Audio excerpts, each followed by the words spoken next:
হাসরের ময়দানে আল্লাহ তাআলা যখন ফেরেশতাদের মাধ্যমে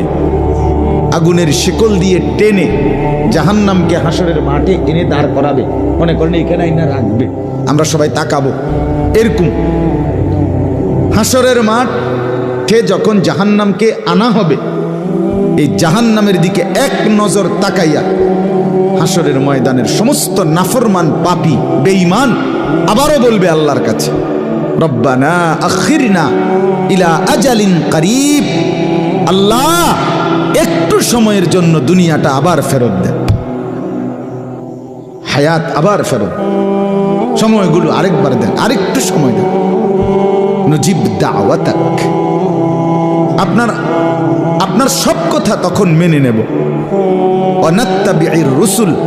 আপনার রসুলদের আনুগত্য করব। আল্লাহ বলবেন না, না বান্দা, এখান থেকে কাউকে আর ফেরত দেওয়া